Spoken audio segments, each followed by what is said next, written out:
রক্তচোষা অর্থনীতির এবার পর্দাফাঁস।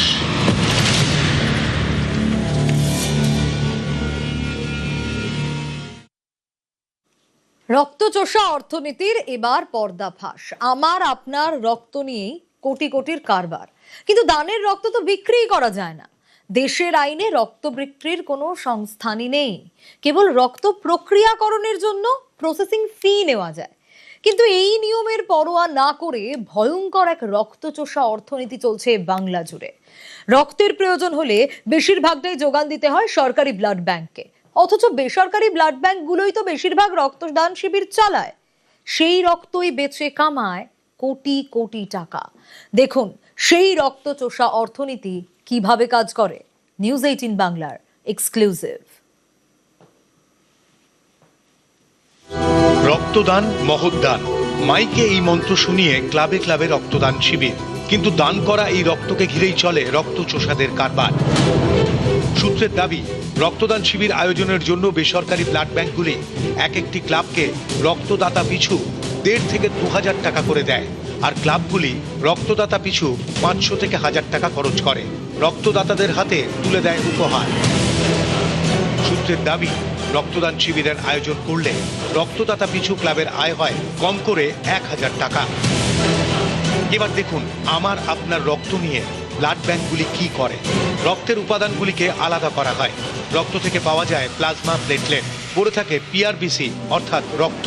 রক্তের প্রতিটি উপাদানের কাজ আলাদা।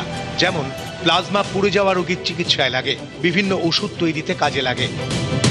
প্লেটলেট রক্ত জমাট বাঁধাতে কাজে লাগে। ডেঙ্গি আক্রান্তদের অনেক সময় প্লেটলেট লাগে, তখন তাকে রক্ত দেওয়ার মতো করে প্লেটলেট দিতে হয়। প্লাজমা, প্লেটলেট বের করে নেওয়ার পর পড়ে থাকে পিআরবিসি, এক কথায় রক্ত, যা রোগীর শরীরে দেওয়া হয়। সূত্রের দাবি, দান করা রক্তের এই 3টি উপাদানই বিক্রি করে মুনাফা লোটে রক্তচোষা বেসরকারি ব্লাড ব্যাংকের একাংশ। জীবনদায়ী রক্তের এই কালোবাজারে সবকিছুরই রেট চার্ট আছে। প্রথমেই ধরা যাক প্লাজমার কথা। 1 প্যাকেট রক্ত থেকে 200 মিলিলিটার প্লাজমা পাওয়া যায়, অর্থাৎ 5 প্যাকেট রক্ত থেকে 1 লিটার প্লাজমা পাওয়া যায়। সূত্রের দাবি, 1 লিটার প্লাজমা বিক্রি করা হয় 6000 টাকায়। 1 প্যাকেট রক্ত বিক্রি করে বেসরকারি ব্লাড ব্যাংকগুলি কামায় 1100 টাকা। এই হিসেবে 5 প্যাকেট রক্ত বিক্রি করে কামায় 5500 টাকা। 1 প্যাকেট রক্ত থেকে 1 ইউনিট প্লেটলেট পাওয়া যায়। 1 ইউনিট প্লেটলেট বিক্রি হয় 400 টাকায়, অর্থাৎ 5 ইউনিট প্লেটলেট বিক্রি করে মেলে 2000 টাকা। তাহলে বিষয়টা কি দাঁড়ালো? আসুন এবার ভালো করে বুঝে নেওয়া যাক এক একটি রক্তদান শিবির থেকে কত টাকা রোজগার করেন এই রক্তচোষারা। সূত্রের দাবি, 5 প্যাকেট রক্ত থেকে একটি বেসরকারি ব্লাড ব্যাংক আয় করে প্লাজমা বেচে 6000 টাকা, রক্ত বেচে 5500 টাকা, প্লেটলেট বেচে 2000 টাকা, অর্থাৎ মোট 13500 টাকা। লাভের গুড় বেশ ভালোই মিষ্টি, কারণ 5 লিটার রক্ত বেচে বেসরকারি ব্লাড ব্যাংকের আয় 13500 টাকা। 5 লিটার রক্তের জন্য ক্লাবকে খুব বেশি হলে 10,000 টাকা দিতে হয়, অর্থাৎ 5 লিটার রক্ত বেচে বেসরকারি ব্লাড ব্যাংক লাভ করে 3500 টাকা। এই লাভের করি শুধুমাত্র বেসরকারি ব্লাড ব্যাংকগুলির ঘরেই ঢোকে না, রক্তদান শিবির করে লাভের গুড় খায় ক্লাবগুলো। রক্তদান শিবির আয়োজনের জন্য বেসরকারি ব্লাড ব্যাংকগুলি এক একটি ক্লাবকে রক্তদাতা পিছু প্রায় 2000 টাকা করে দেয়, আর ক্লাবগুলি রক্তদাতা পিছু 500 থেকে 1000 টাকা খরচ করে রক্তদাতাদের উপহার দিতে। এই হিসেবে রক্তদান শিবিরের আয়োজন করলে রক্তদাতা পিছু ক্লাবের আয় হয় 1000 টাকা, অর্থাৎ 100 জন রক্তদান করলে ক্লাবের লাভ প্রায় 1 লক্ষ টাকা। দান করা রক্ত বেচে কোটি কোটি টাকা কামায় বেসরকারি ব্লাড ব্যাংক, আর রক্তের চাহিদা মেটাতে গিয়ে চাপে পড়ে সরকারি ব্লাড ব্যাংক।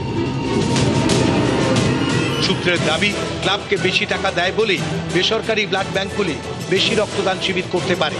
80% রক্তদান শিবির করে বেসরকারি ব্লাড ব্যাংক, মাত্র 20% করে সরকারি ব্লাড ব্যাংক। অথচ রক্তের দরকার হলে মাত্র 20% মানুষ বেসরকারি ব্লাড ব্যাংকে যান, বাকি 80%ই সরকারি ব্লাড ব্যাংকে যান। এভাবেই এ রাজ্যে চলে রক্তচোষা অর্থনীতি। নিউজ 18 বাংলা। রক্তচোষারা যেন কোনোভাবে ছাড় না পায়, স্বাস্থ্য দপ্তরের কোনো গাফিলতি যেন না থাকে, কড়া বার্তা রাজ্য সরকারের।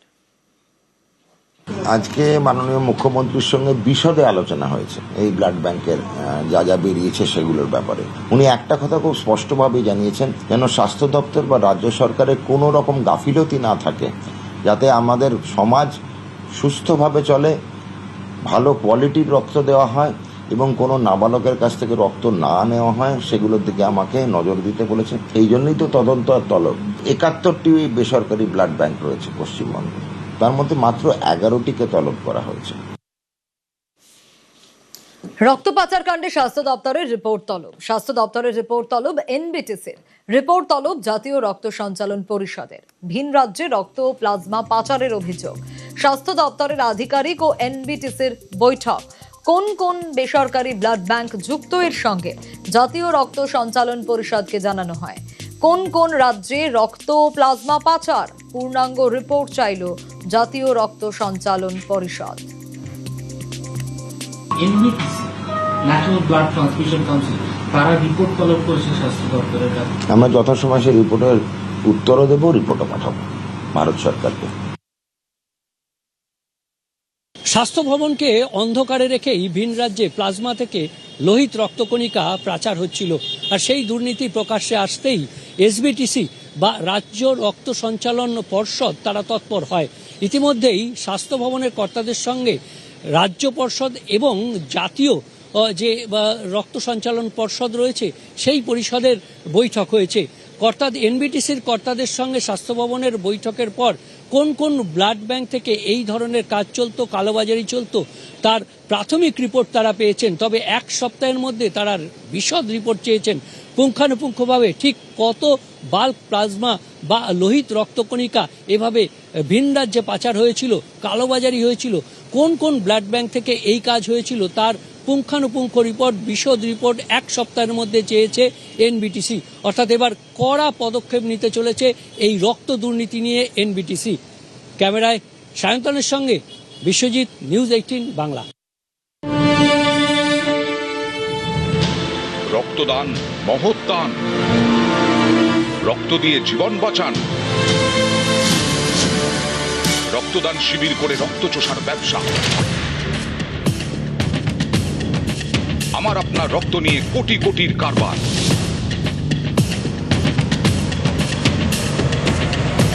রক্তচোষা অর্থনীতির এবার পর্দা ফাঁস।